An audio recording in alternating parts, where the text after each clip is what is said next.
I'm going to raise something sensitive tonight. I'm sorry it's a bit heavy for a Sunday, but it really is important. This week, a Senate committee has been looking into the Babies Born Alive bill. It's a bill that's pretty hard to believe that we need in Australia. The issue of abortion in this country is horribly polarising. And while I'm not a fan, I can understand that there are some people who think differently.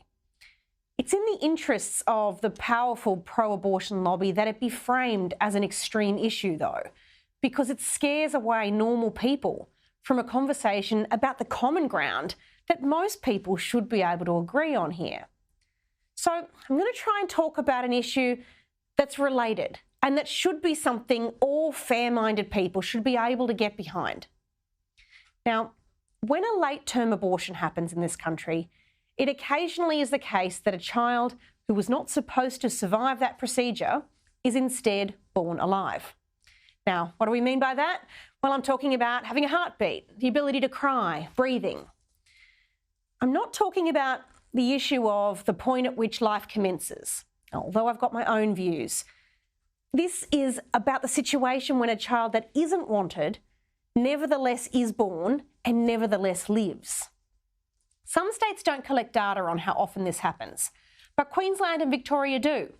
And between 2010 and 2020, this occurred 724 times. Here's the problem the bill seeks to solve. When this awful situation arises, and I really am sorry that this is distressing, the baby, just born, is left to die, to cry it out without medical care, without pain relief, in some states without so much as the comfort of a hug. A 2018 study in the Journal of Obstetrics and Gynecology found that when this happens, the median length of time that the baby is left in which they survive before passing away is 32 minutes. Although in one study, that baby survived for over 4 hours. Now, those who are enthusiastic about abortion say that live births following this procedure are a, quote, pro-life lie. Well, I'm sorry, but the numbers don't lie. Numbers, though, can be so impersonal. So let's consider the case of Jessica Jane. That's a pseudonym for a baby born following a late-term abortion in the Northern Territory, whose experience was the subject of a coronial inquest. Following being aborted, Jessica Jane was born alive and placed on a metal kidney dish in an empty room for approximately 80 minutes until she died. According to Nurse Williams, who delivered her, Jessica Jane, although premature, was apparently healthy, had no apparent abnormalities, and her vital signs were relatively good.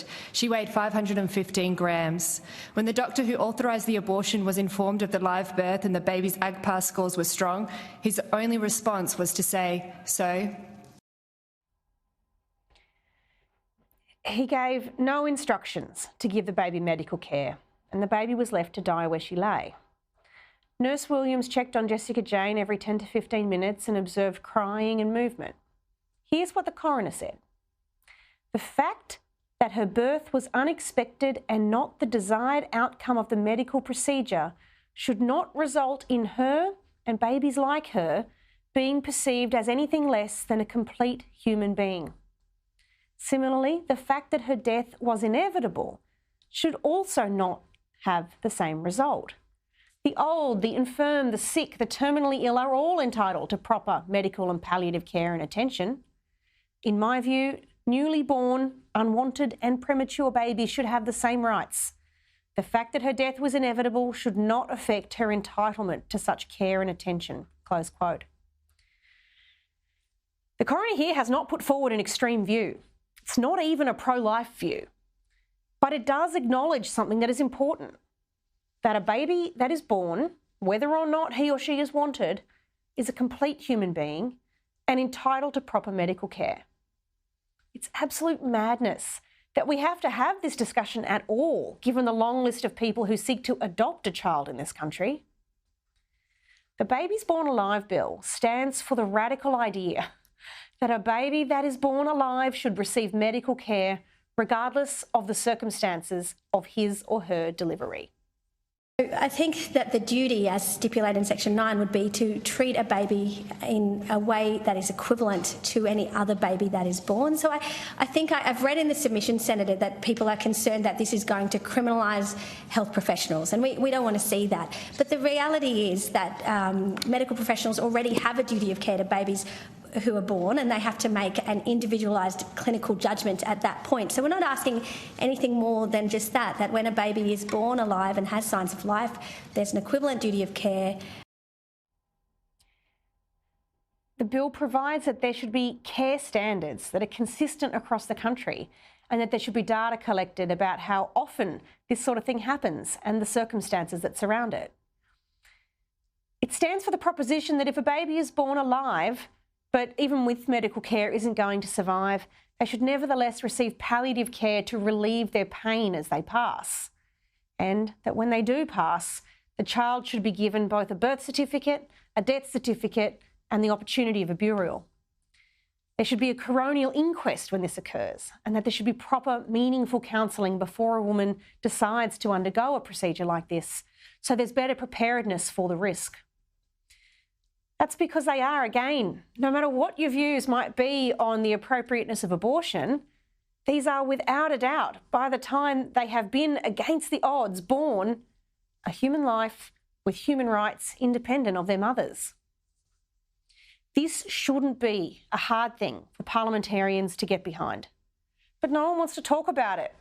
It's unpleasant, and a parliamentarian who does risks being labelled all the nasty things. I know, I've lived it.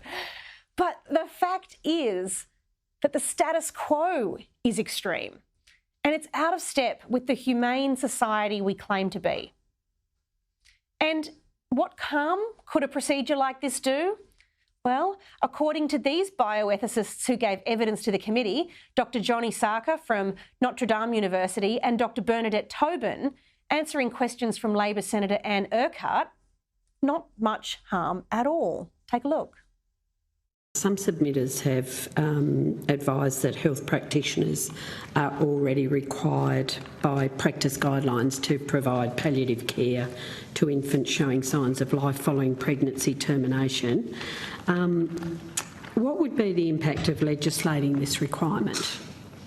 Well, if you're saying they're already mandated, then having this extra, reinforcement wouldn't really add anything per se if, as you mentioned, it's already mandated. It might have different penalties, for example, or additional penalties. That would be obviously a different story, but if they are mandated, then there's no harm in passing this bill. Even in circumstances, if someone wants to argue there's absolutely no child left born alive, then all right, then this isn't going to harm anyone, so why not pass it in the event a poor human being is born alive, just to protect them? If palliative care is already required, this bill may be clarifying what duties of care the doctor owes to the child, obviously in collaboration with the parents. Frankly, it's hard to believe this hasn't simply been given the tick. My next guest gave evidence at the Senate hearing, and she is a professor of law at the University of Adelaide. She's a Rhodes Scholar, so she is no intellectual slouch.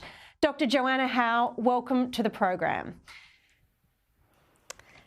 Thank you, Amanda. Great to be here. Dr. Howe, you come to this subject from the perspective of being a human rights lawyer. What's the proper understanding of the human rights of babies that are born in this circumstance?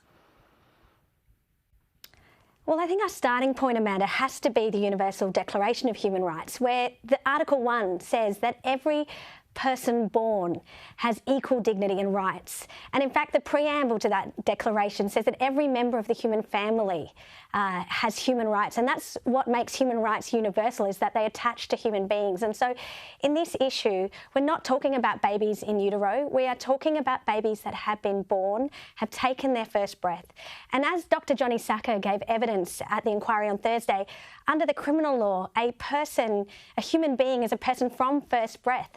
And that is when the law confers personhood. And yet these babies who are born alive after a failed abortion, they fall through the cracks and they are not seen as human beings under the law. So the Queensland Termination of Pregnancy Guidelines actually stipulates that if a live birth occurs following an abortion, that no life-sustaining treatment should be given.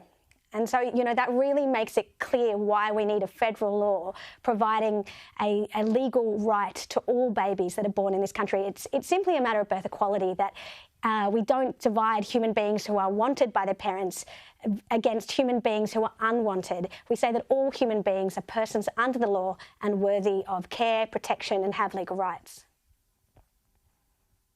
Dr. Howe, why do proponents of abortion describe this bill as, quote, nonsensical or, quote, a pro-life lie?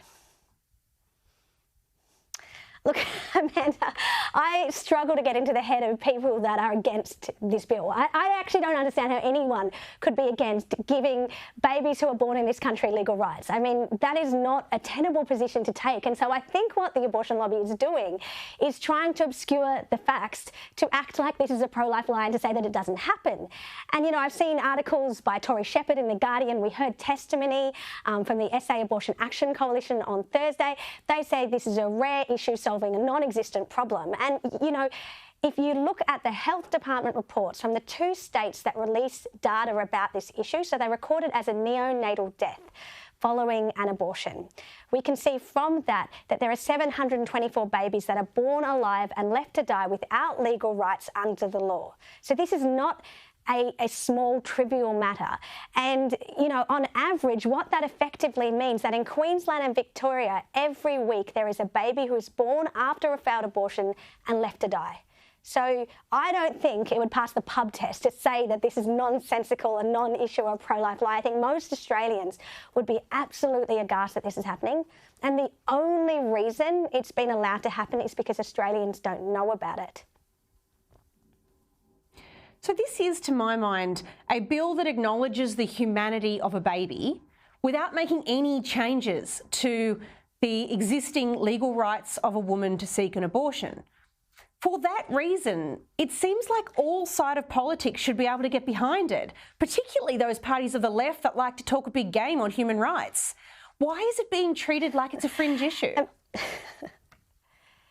Amanda, I completely agree with you. I mean, I was gobsmacked when the Greens came out and said they're not going to vote for this bill. I don't understand how a single parliamentarian who supports non-discrimination and equality and human rights, how they could be against giving legal rights to babies who are born in this country. I mean, you know, you mentioned the case of Jessica Jane. I mean, if we think about that situation, that was a little baby girl that was born at 515 grams with good AGPA scores.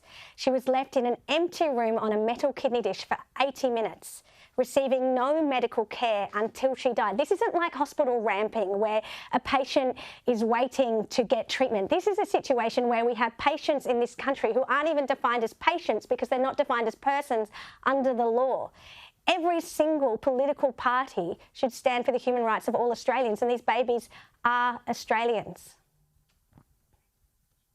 Finally, Dr. Howe, how can people find out more about your work and about this bill?